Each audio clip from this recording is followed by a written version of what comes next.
Hey everybody, automation. I've not played it before. It's been sort of in eternal early access type, not quite finished.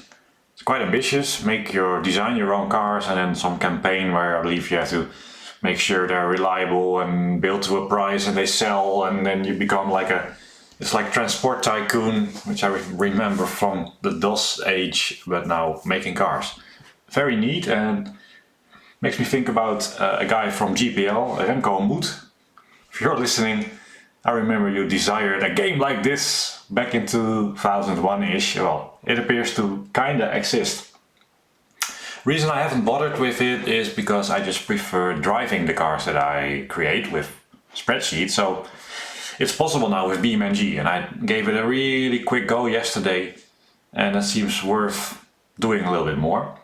So I'm gonna have like not really a first impressions, but still rough impressions. Spend a few hours with this. How does this make cars? What sort of stuff can you do to it? What are my feelings about it? My thoughts.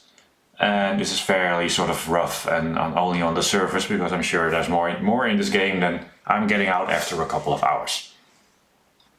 So let's. I made a I made a few cars. I haven't driven the yellow one with many wings, and this one I drove a little bit in BeamNG just to see, and well, yeah, not like super perfect or anything, but promising enough to continue. So let's make a new car. How do I do that? New car model.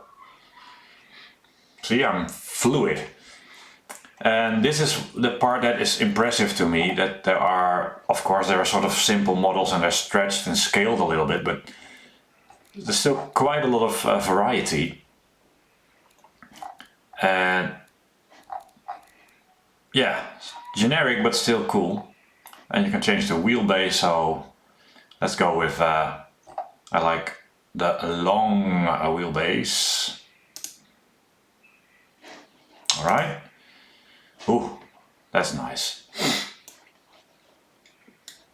So there you go with pedal material and stuff. And one of the main things is I don't know exactly what sort of the things that you do in automation actually get exported to BeamNG, because it sort of compiles the car with the weight and the downforce and stuff, but perhaps there are parts in automation that are not in BeamNG, and that it sort of just picks defaults. So there's really a vague layer, and that's the opposite of my spreadsheets, which are not as graphically impressive. Where I make cars for Automobilista, I know exactly the physics engine-ish that we have and all the parameters that are functional. And here is sort of, well, what does the wing do? Is it sensitive with pitch and yaw or whatever? So there are many question marks. So this is more just a sandbox, fun exercise, and we'll see how it drives, and if it's any fun and any good, it will be a positive surprise. And it's very hard to tell what it does and what it doesn't do. So here obviously you have different weights, and for if you play the main game, the production units and the tooling costs will all play a role, because I think the goal of the game is to design a car and sell it and become rich. We don't care about that. So you can go for the lightest material for a racing car. You could vary this around, so that's pretty cool. Well, let's make it. Actually, I don't like the look of this car. Let's go a bit more old school. You can. Let's see, engine position. Let's go mid-engine. Let's go. This doesn't filter very well, but we can still. Oh, have I select? How can I unselect?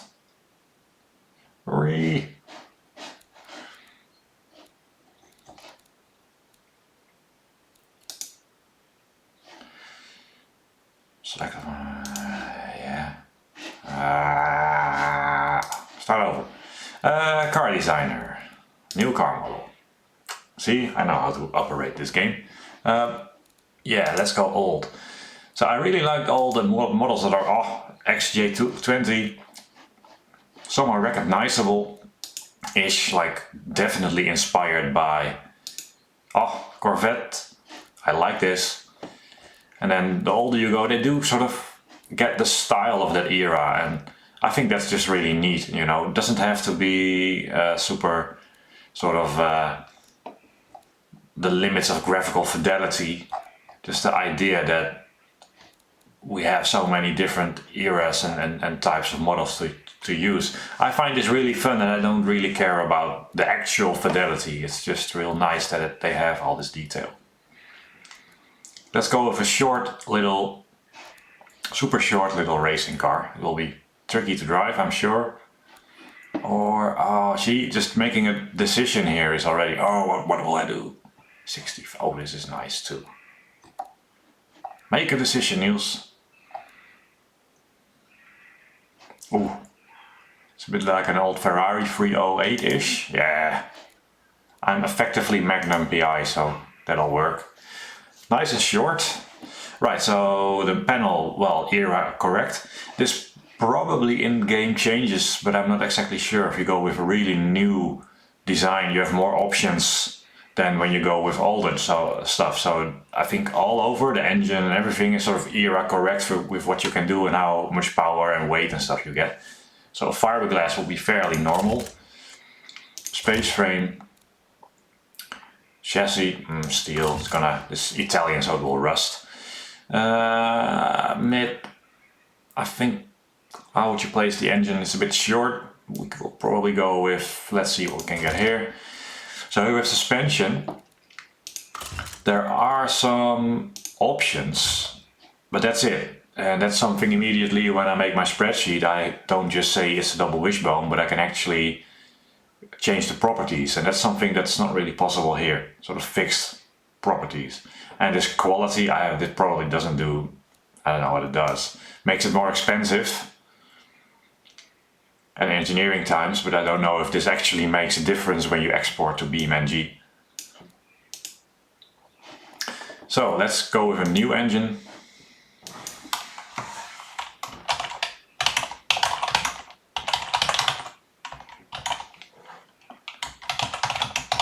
So, create. What will I do? Well, 90 degree, V6, aluminium, we are racing here after all.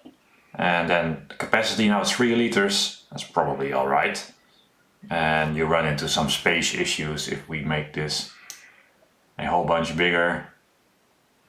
So we can 3.5 liter, we can do that.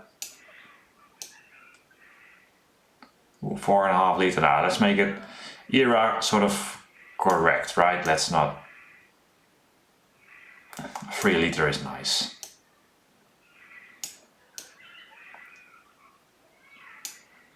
That's cool. Pushrod engine, dual overhead cams. Did they have? I'm sure they had dual overhead cams. We can do more revs. How many valves? 4. Head material. We don't like iron, aluminium. So I do assume that everything that has weights and stuff will be sort of exported and will have its weight inertia properties change in BeamNG, but it's a big question mark what actually gets exported, and I just don't know. No variable valve timing, I guess that is. So crank, ooh, well, we want more RPM. Yes. There's no penalty, you can go with the best, because the game obviously would punish you for making a car too expensive, then you wouldn't sell them, I suppose. Hyper-eutectic.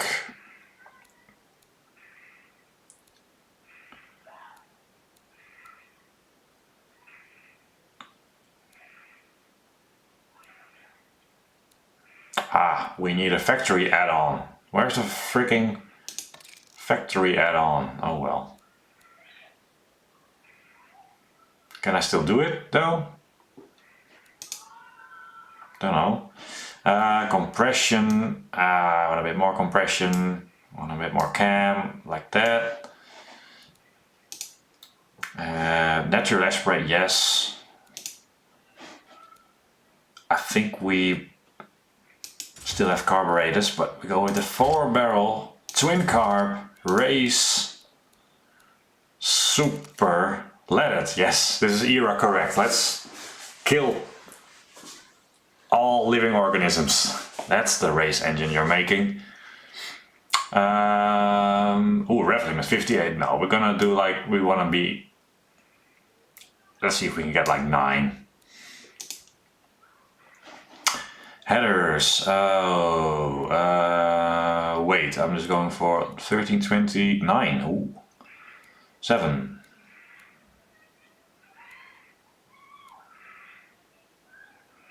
Reduces production efficiency, I'll have those. Dual exhaust, that's probably fine. Nah. So there we have a torque curve then. And now you sort of ooh, knock. I call this engine knocking on something. Valve float, ooh, that's not good. That's not good at all.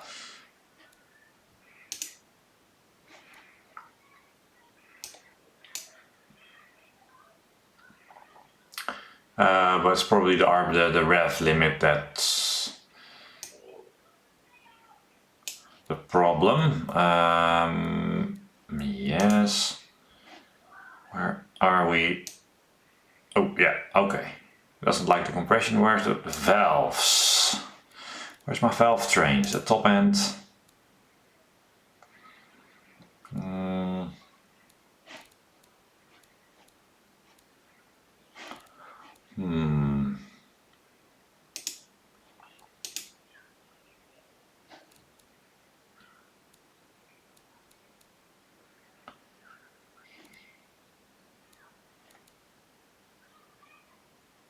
Pistons. No, they don't do anything to the valves, Niels. The quality. Let's make it better. Compression. Yeah, it's valve float. Yes. I don't want valve float. Why not like improve the damn valve springs and stuff? 4-barrel. So I'm sure revs will fix that, but ooh, it doesn't like revs, does it? So when I made like the engine for the not Porsche 962, I did have some trouble with the turbo, like getting real power figures that the engine had with 1.2 bar turbo, 600 something horsepower. Struggled to get that to work, but one of the things of my spreadsheet, I don't really have to know anything about this because we just get like curves like that and we don't really care in Automobilista, and I'm sure in many other sims, what makes these curves. We just enter the curves from data or from our imagination, and they don't rely on fuel mixture or ignition timing and stuff like that.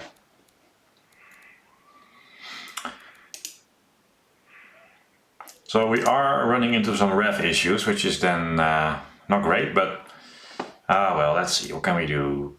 We don't let the valve float. Well, we're gonna go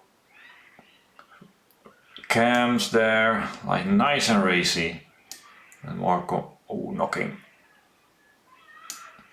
That's very sort of a high revving, terrible engine. I don't like that at all. And we can do that, but then we'll not great, is it? But it doesn't really matter. So you can mess around with this for ages, and I do like the idea. It's different to what I'm used to with spreadsheets, but it is fun to mess around with. And my engine name is very, very appropriate. So let's not mess around with that for too long.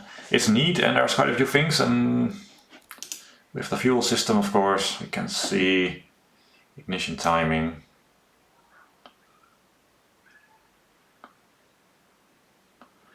Get knocking.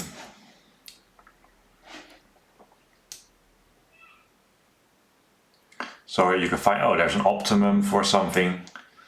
Yeah. 7,000 RPM limit. It's very peaky, it's not a great engine. I spend more time here making it a little better. I end up just making it bigger, so you have more torque. But hey, that's fine. So let's do a test.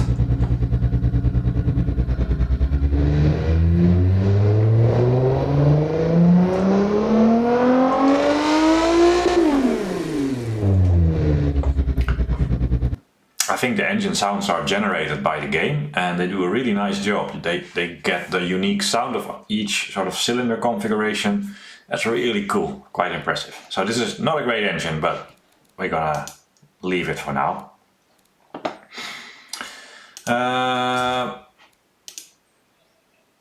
This is mine, yes. So you can do all the paint and stuff. That's real nice. You can spend some time messing with that, but I'm more into the physics side, so I'm gonna leave that. And the trim as well is real cool.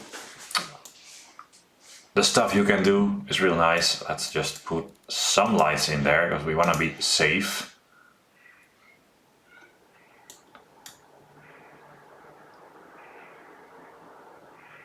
Oh, is that nice? No, it's not really. Might still be nice. The deep. Yeah, this is gonna be perfect. Excellent visibility. Right, so that's my graphical tweaking done. So things like wings, that's an interesting part. So how do wings work or not work? So let's go with a, can we already see? No, we have to go a bit further.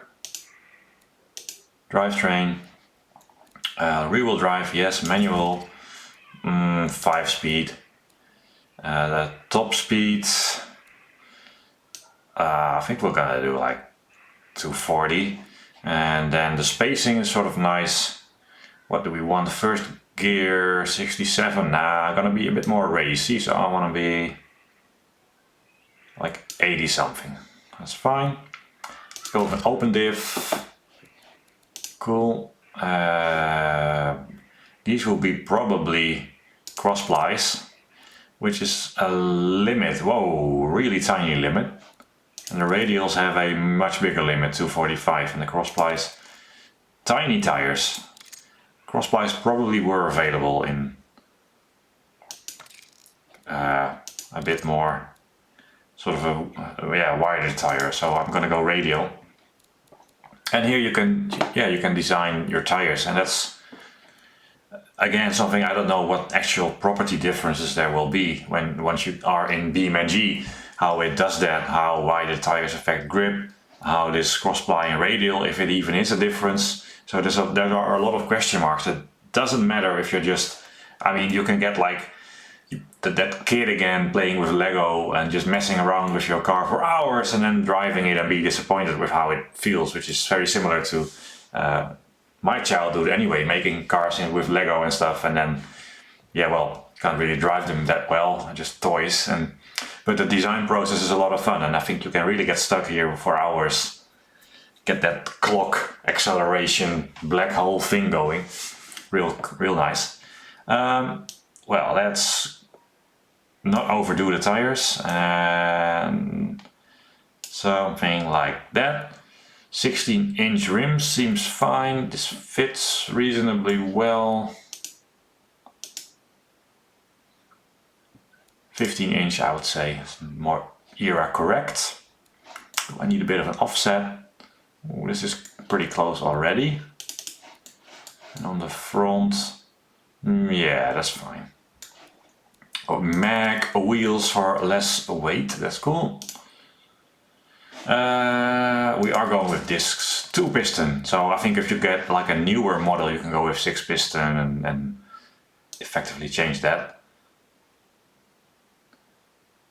265, and the rear 245.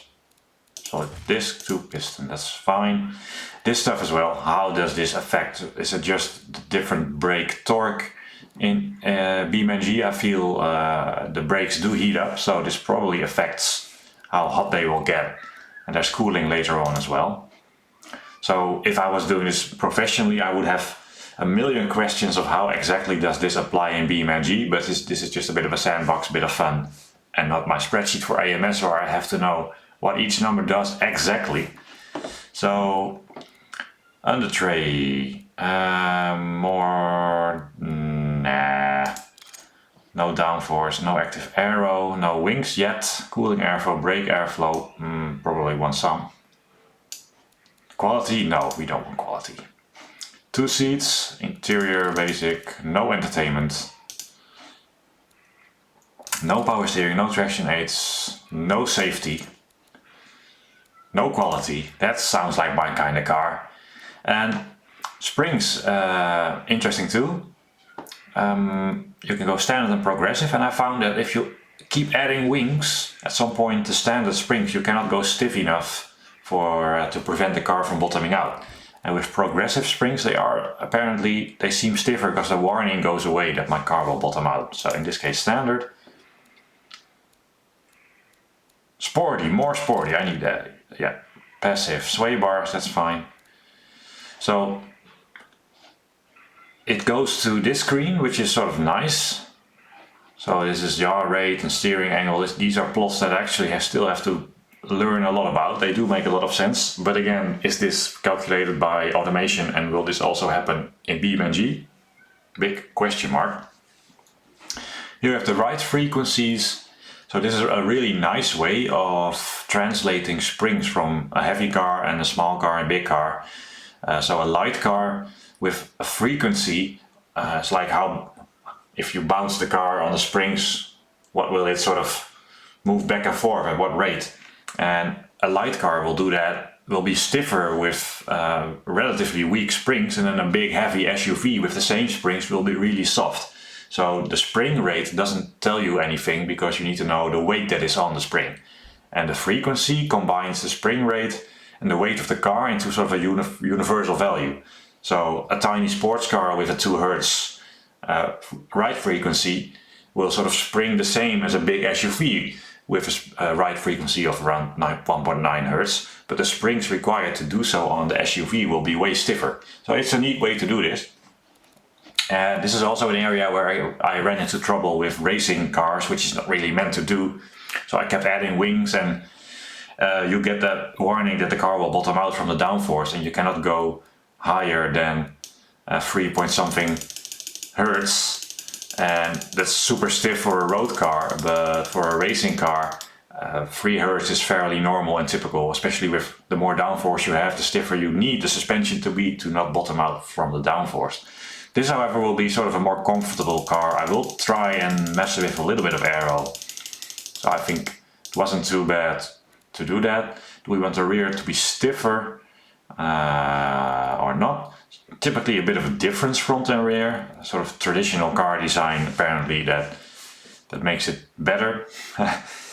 Over bumps and stuff, that the frequency is not the same, so you don't get weird front and rear sort of bouncing. That if the front and the rear of the car are at slightly different frequencies, then you don't get like a constant oscillation if you go over a speed bump, and it will do this if the speeds are different. The bouncy speeds are different front and rear, you get sort of a evening out and a better handling over bumps, apparently. It's not something very critical for racing cars, perhaps, but hey, I don't know. Springs on the rear. Let's go a little stiffer.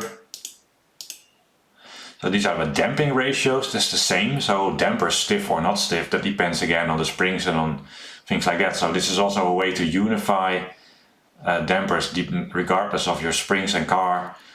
This is under damped, and a value of 1 will sort of, this is the oscillation where if you drop the car, if it will oscillate or if it will stabilize. So if you increase the damping here, you will see this become less, it doesn't have overshoot as much, but it's also less comfortable. But for racing we don't really care about that. Again, here big aero might see you do different things in real life, but that's fine for now. So here dampers, a little less damping on the rear, 69, whoa. Ride height, that's probably all pretty good. So my aerodynamics, so this is fairly reasonable. I've got lift because of the car body. I think we semi-clad doesn't seem to do much. No downforce, no active aero. So let's see if we can turn this into a little bit of downforce, and that is with the fixtures. Add a wing, something that's not too ugly. So let's just pick one wing.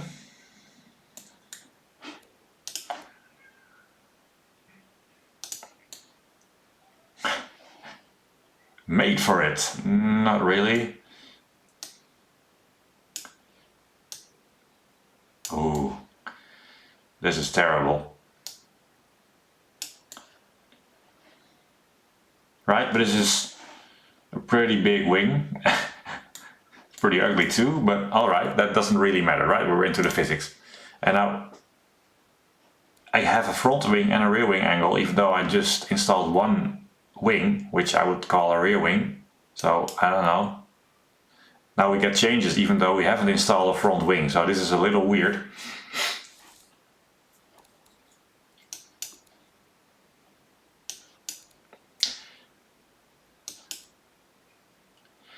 However, here it does seem to just apply to the rear, because the downforce on the rear goes up and the lift on the front increases. And if the downforce on the rear is high, then it sort of lifts up the front if the rear wing is behind the rear tire.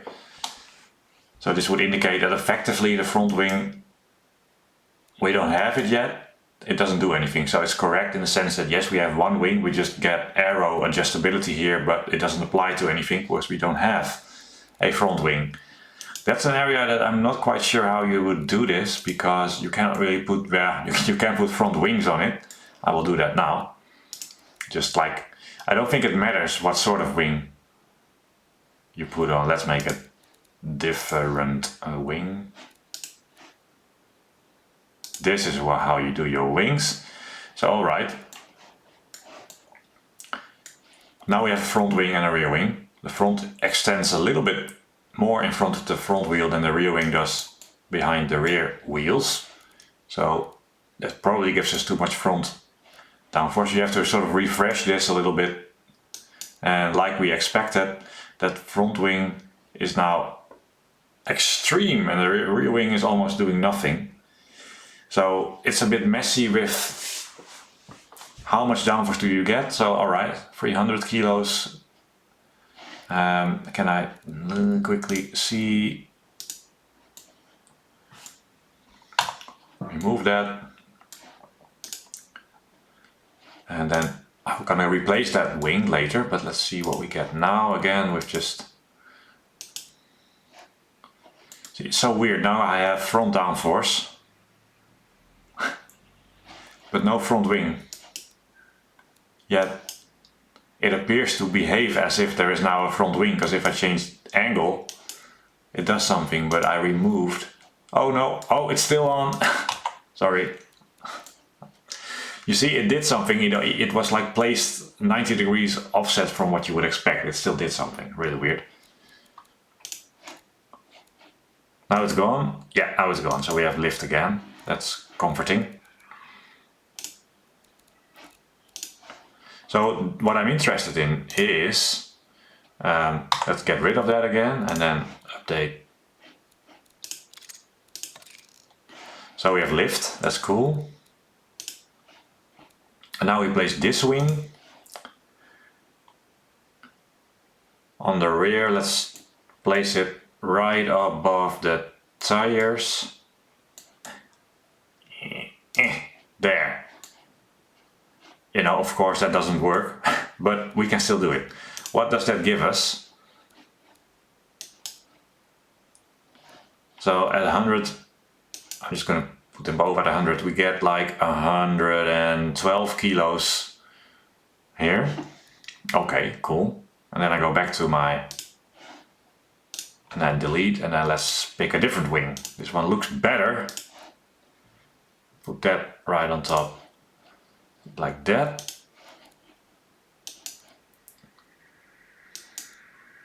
And we have the same-ish downforce, so I don't think that the wing type matters. And now let's see, we have 110-ish, and let's say, make it tiny.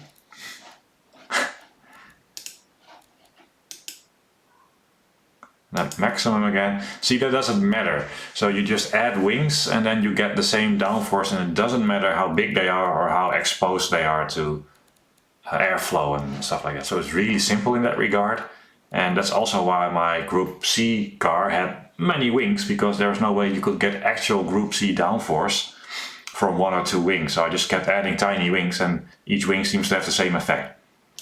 What does have an effect is where you position it. So now straight over the rear axle will not have a tendency to lift the rear up. So it does balance out. This is the most pointless wing ever. So that's good to know that, even though it's not realistic. And this is not really era correct. So the size doesn't matter at all. So a nice front wing. And now we can just make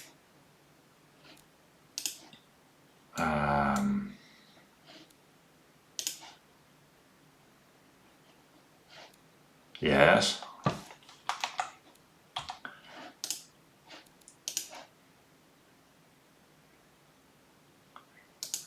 So we put a huge wing on the front. Oh, sorry about that. And check quickly what the arrow is. Full wing, full wing. More to the front because the front wing sticks out more in front. I understand that. So if we want a bit more downforce, you're going to just have to add wings.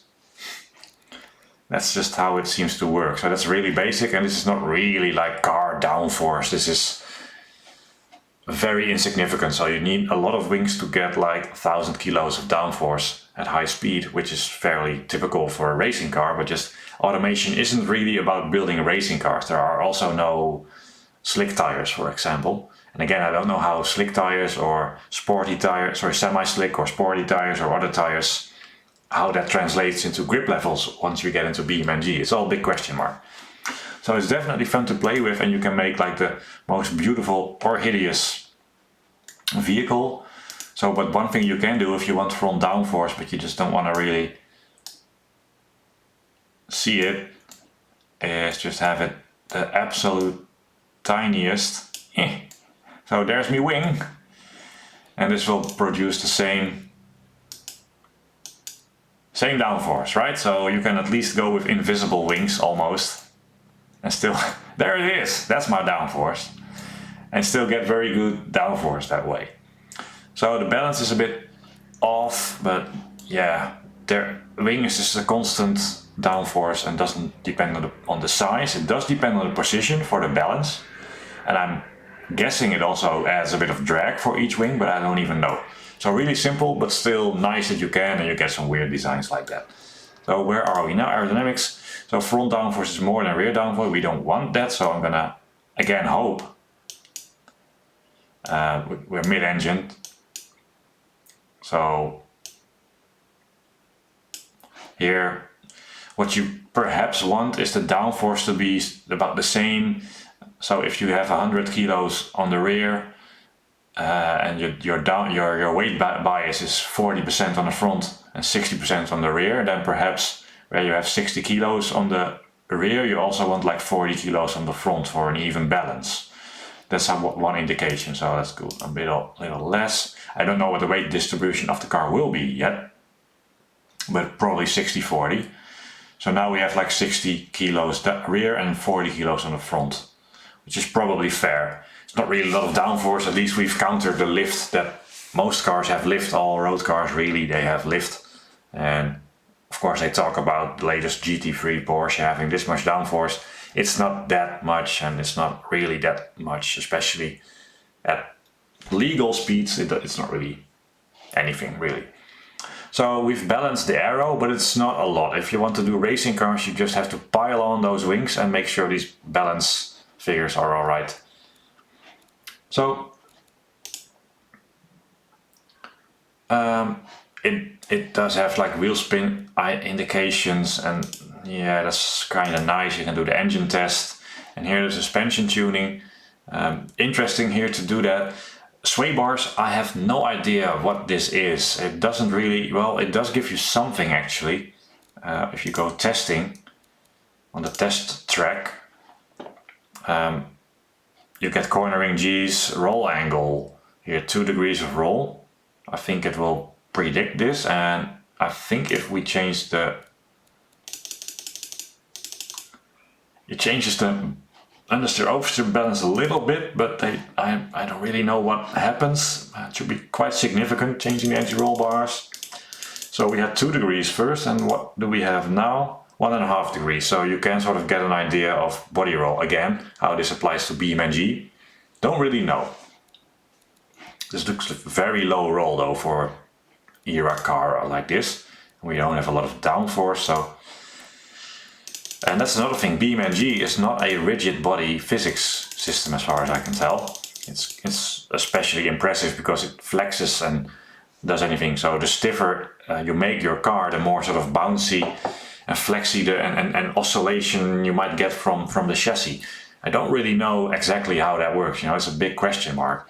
But it's definitely fun to play around with this and then drive your creation. So yeah, this was never going to be a review of this, but I just find it neat that it exists, and there's a lot to this game if you play it officially, but I just like messing with some crazy designs and having a go in BeamNG. And I think the next video I will drive well, this car and the other two I made in BeamNG and see if we can get the force feedback to work and if the feeling is reasonable and stuff like that. So I think, yeah, we have 61 on the rear. Okay, that's not too bad. What is that? Power to weight ratio. Ooh. Towing capacity, nothing. All right. Tends to oversteer, we like that. Ride frequencies are high. This program is more for selling road cars. Dampers are hard. Service costs, who cares? No big errors. So let's export car to BeamNG.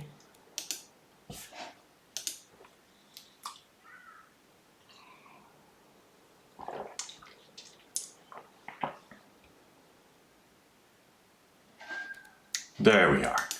So yeah, again, this is not a review as such. I just wanted to quickly run through these things and what they do and what they don't do. It's nice that you can do all these things.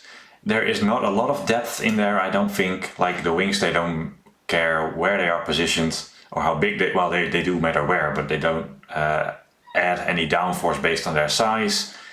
It's fairly simple, but I can spend hours here making an ugly car. It's great. And you know, just the looks that we haven't focused on this video, because this would have lasted many more hours if we did.